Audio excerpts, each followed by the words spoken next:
Treehouse Brown, Edwin Moutray, Little Kenny Payne, and the Harbor Clan. Times were hard, living in the country, trying to build a life out of rock hard land.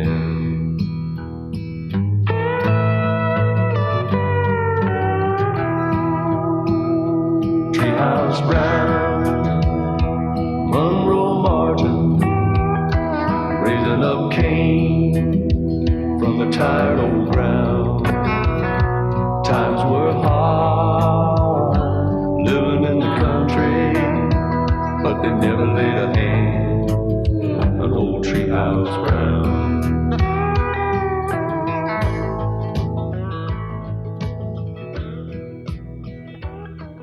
I'm Ralph Brown. I'm 70 years of age. I've lived down here on the riverfront since 1952. I like it here on the water.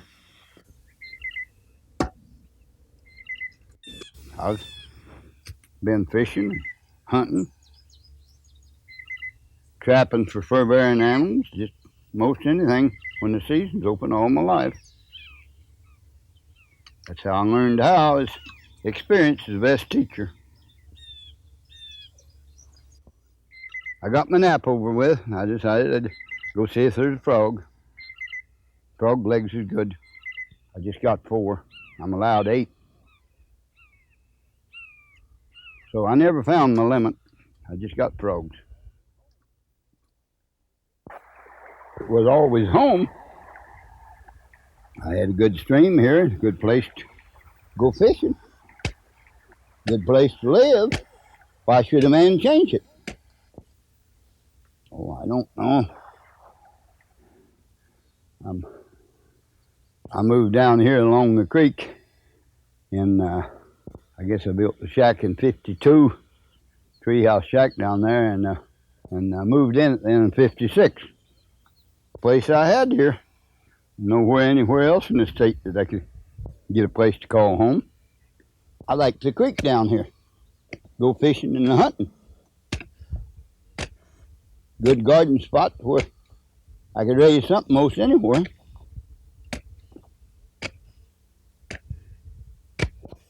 If a garden will grow for anybody, it'll grow for me.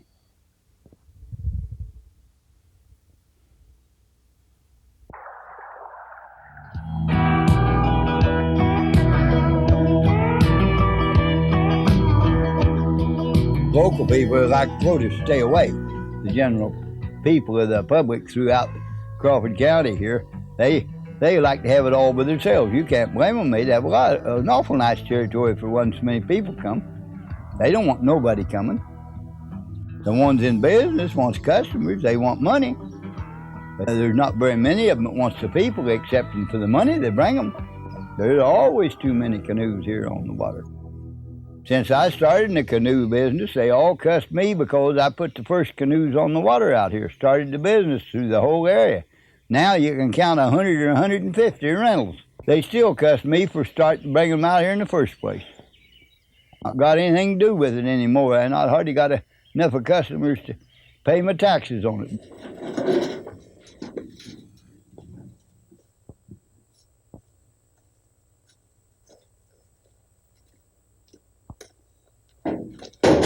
Well, Huzzah Creek is in Crawford County, the state of Missouri.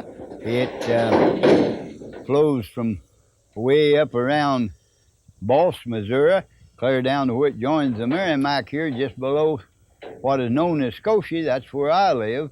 Then go on down past Sullivan State Park, Merrimack Caverns, and you get down to Moselle, where Big River dumps in. It begins to get dirty then, but it's a dirty stream from there to St. Louis.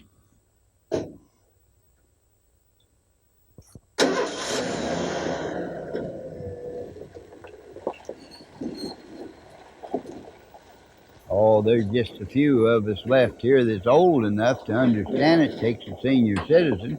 He's got to be 50, 60, or 70 years of age or older in order to remember what it was back in the Depression days in the 30s when everything was there and we didn't have hardly any automobiles or any way of getting around except riding horseback or walking. Ride on Shanks's pony. Got Edwin Moutry. He was a neighbor in the territory. He's several years older than me. We got Munn Martin and a man up here by the name of Hafer. It's just about all the old timers that we got around here that remembers what it was 50 years ago. Oh, Earl Howard is, I guess, got a few years on me when it comes to age, and he's been on the farm all his life over here in the valley. He's still a horseback rider, I guess. Rides the horses, probably belongs to the Saddle Club, and his whole family does. They all stay with the riding horses yet. Well, I'll tell you, I farmed with a pair of mules a lot longer, I suppose, than I ever did a tractor. The mule is tougher than the horse as a rule, you know. Now, there is some tough horses, but I'd say majority of people prefer mules, especially here in Crawford County, you know. I farmed with mules practically all my life, and all the last several years I've had tractors, of course, you know. But a lot of times I was coming down here on the creek where I farmed through here and up this valley here to home after dark. I'd work the mules till after dark, and then I'd head for home. So it's been pretty tough sledding, most of it. Well, I'll tell you the truth, there's been an awful lot of changes, you know. There's been a lot of our old timers, you know. I guess me and Ellen be the old timers now, but there's a lot of our old timers done dead and gone, you know. But they really had a pretty hard life in a way. But on the other hand, it's a pleasant life, you know. People all, neighbors got along, you know. They had a love for each other that neighbors should have, you know. They helped. Is that right, Ellen? Yeah. They one farm go help the other, and they got done. Theirs, whatever they're doing, then they'd all go to the next. And Yeah. We used to follow the old thrashing machine, and we'd go from one farmer to the other. Nobody paid any money. Wasn't out no money. We had no buggy, and sometime we'd milk the old cows and save the cream and take that old buggy and put our eggs and cream in there and and sell it. Then we'd buy coffee and sugar, stuff that we just had to have, you know. Yeah. The most of these small farms, I'd say, they just starved out and they had to go to work at something else. Yeah, go to work at a public job. Yeah, right. And a lot of boys that was raised on the farm, they had such a rough go on the farm that as soon as they was old enough, they went to St. Louis or somewhere to get a job, you know, to work down there, didn't they, Ellen? Yeah. The biggest part of these small farms is growed up now to where they just let it grow up for the wildlife.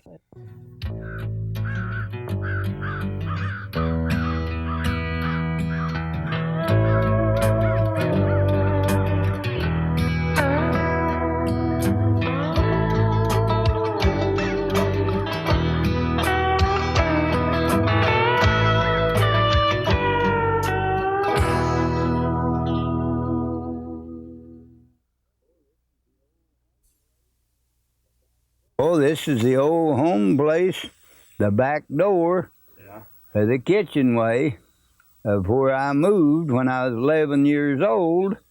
And I'm sitting on an old stone here, and an old round grindstone that we made out of limestone rock. It's got a center in it that's about 2.5 feet in diameter. We had to turn it to grinder chopping axes on. It was Dad and Mother and Art, my brother Jewel and myself, Orville, Alice, and the youngest brother Clifford. We went hunting and fishing, and we raised our hogs and butchered them. We butchered the calves when they get up the veal side, and they get up to weigh 190, 200 pounds. We'd butcher the calf, and we had the milk from the cows. But we raised beans and taters and corn. We had enough. It wasn't plenty, but we had food. It wasn't the best in the world or a balanced ration, but we had enough to fill our bellies on. We didn't go hungry. The first home was a little old log building. I don't remember how long or how wide. It was near square. They was probably 16 or 18 foot logs, and they had a little lean-to log building to it for a kitchen, which made us 2 rooms and an attic. And 1/4 mile square for 8 people or 10 isn't a very big space in the country for take 2, 3, or 4 horses and a bunch of cows and try to live on. We had a lot more territory here to graze the cows on and to raise feed for them and to raise cane. That was their main crop. We raised cane for sorghum molasses, and we made up to 1,000, 1,200 gallons a year. We sold those molasses for $1, $1.25 a gallon, $1.25 as high as we ever got. But that made a sizable income when you made 1,000 gallons of them. At that time, $1,000 was a lot of money.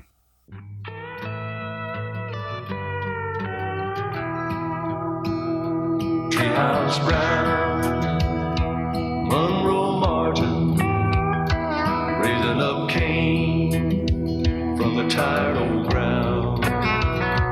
Times were hard, living in the country, but they never laid a hand on old Treehouse Brown.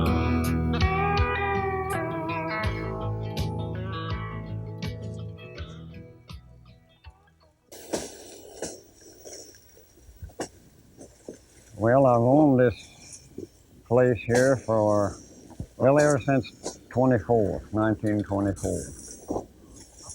In 1990, September the 6th, my granddad, my dad, and me has owned it 100 years. The most of people made molasses for their family, just family use, mostly. But in a few years, well, then I went and made molasses and sold. I even sold to people who'd come from Springfield and all around to buy molasses.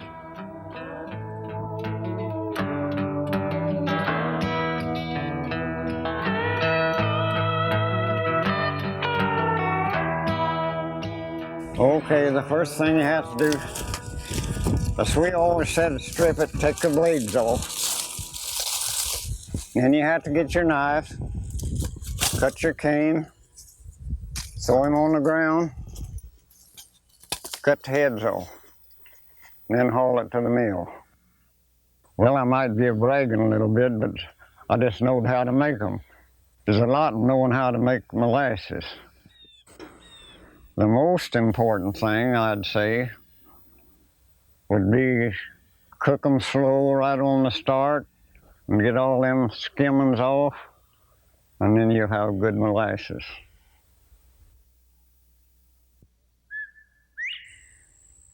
I'm sitting on the foundation of a sorghum mill. It's been here for, 50 or 60 years. You have to have something on the end of your sweep there to pull it. And then you put your cane in, and you have a barrel sitting there to catch your juice.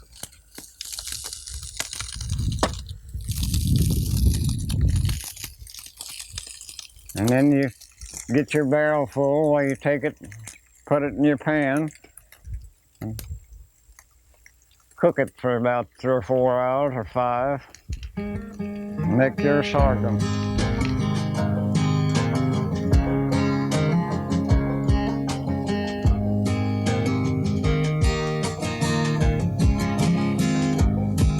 We'll bathe in the love that surrounds us. We'll sip from the cup of the throne, and friends that remain will be boundless, while the planets will fly when everybody comes home, comes home, coming home, coming home.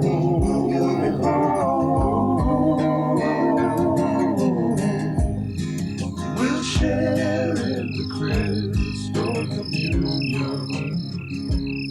and rise on the hills that would know. We'll cherish our relative reunion.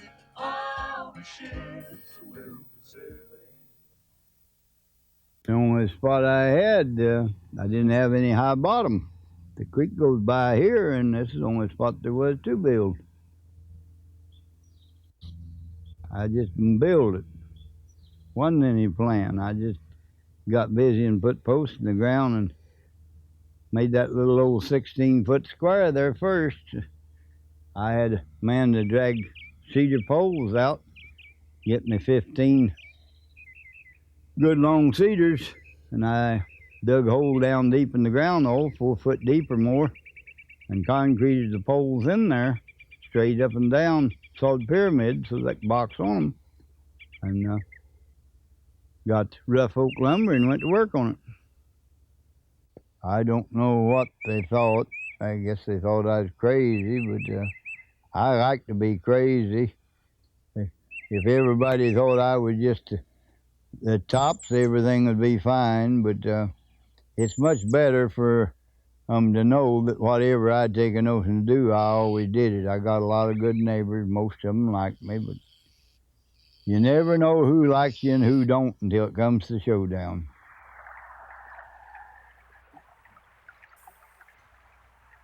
I could always, after I got big enough to walk, was in walking distance of the place right here. I can remember back when I was 8 or 10 years old that I'd go down to Scotia here. We'd take a wagon and team and come or whatnot and be to the same old spot here on the creek that I own now. They rafted ties before I was born. Maybe Dad worked on the raft, according to him, when he was a young man, 18 or 20. Why, he went with the rafts. The property I've got here is where they tied the rafts up in bigger runs to run them from here to Pacific. I made about 6. They was pretty rough looking, and I wasn't very profitable. I chopped lots of cordwood, but I didn't use the old broad axe to hack ties. It wasn't my specialty.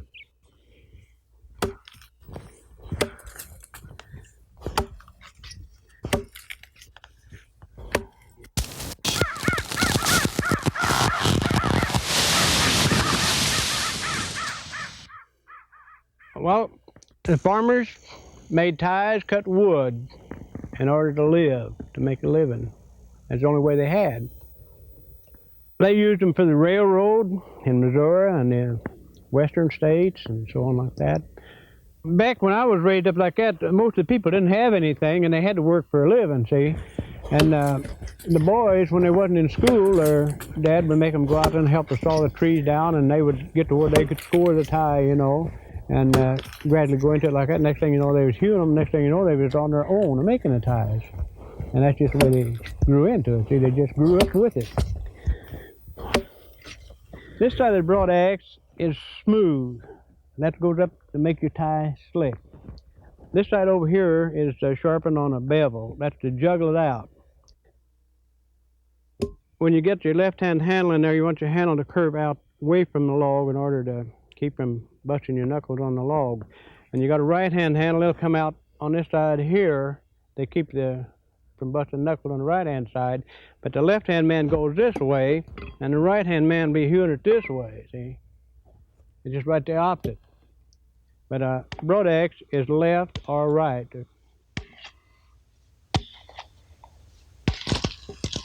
If you're a fair tie maker, you could cut the tree down and make a tie in approximately 45 minutes to an hour per tie. You'd really have to work hard to make $1 at that particular time. We cut wood, we made ties from daylight till dark.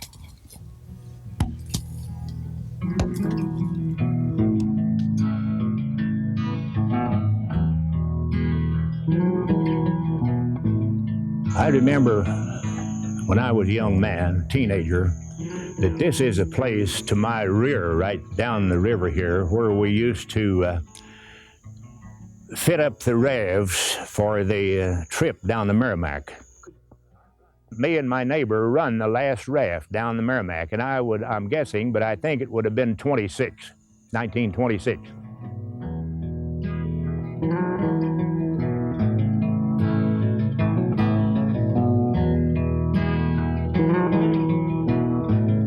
Tie raft is a group of ties, 1,000 to 1,050 ties as a rule in a raft.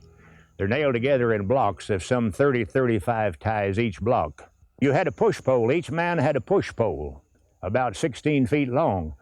And he would walk that raft with this push pole and keep that raft pushed off of the obstacles along the way to keep it from tearing up the raft.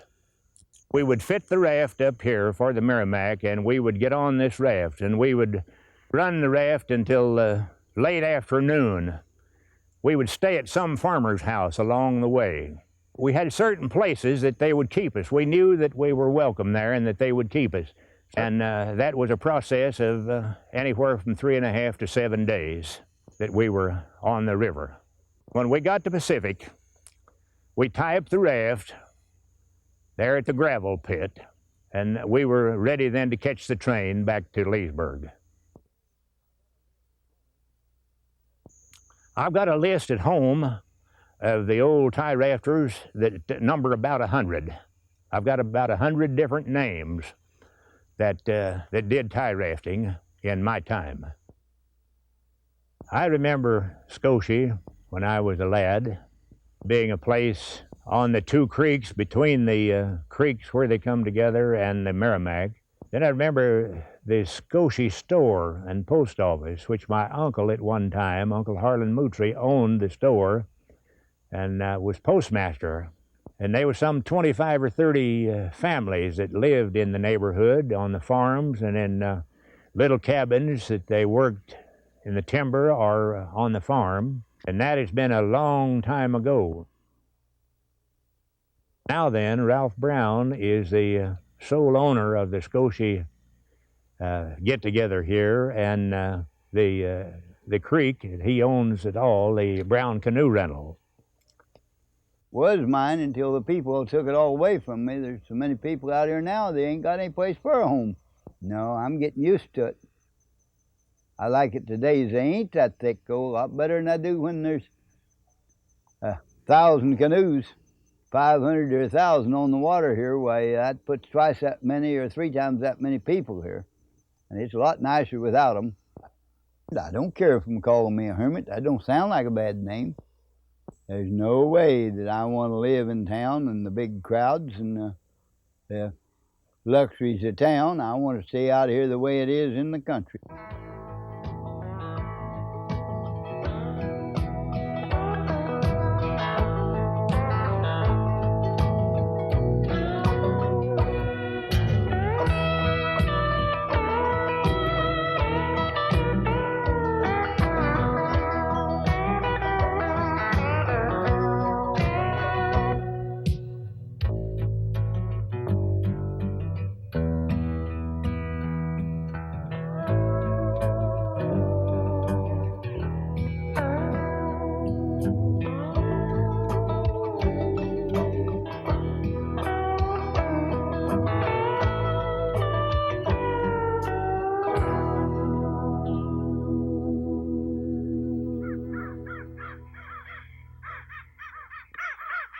people don't need to be afraid of me. All they need to do is respect me, and we get along fine. A person that don't respect themselves, don't respect me or anybody else, you can't expect them to get along wherever they're at. They have trouble whatever part of the country they're in, so it's just the same routine. When they get out here, they got troubles too. No, I'm not mean. They're ornery. I just still here. You can't run a dog away from home. You take a wolf and run him under the dog under the floor, the dog won't leave home. The wolf's time to go when he gets under the floor. Oh, I don't know much about what it amounts to be remembered years from now. They've got old historians and this and that. They wouldn't care whether it was Daniel Boone, Wyatt Earp, David Crocker, or what. They tell tales on them, and it don't matter to me whether they just forget me or not. I'm all right just extinct without any memories. Just whatever they want to think of me is all right with me. I'm interested in the present while I'm here.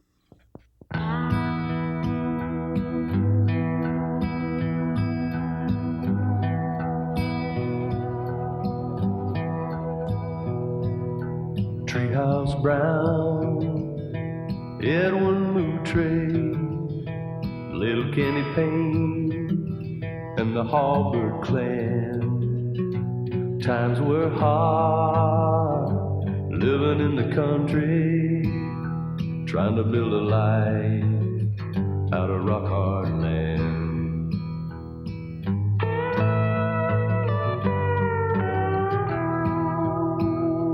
Treehouse Brown, Monroe Martin, raising up Cain from the tired old ground.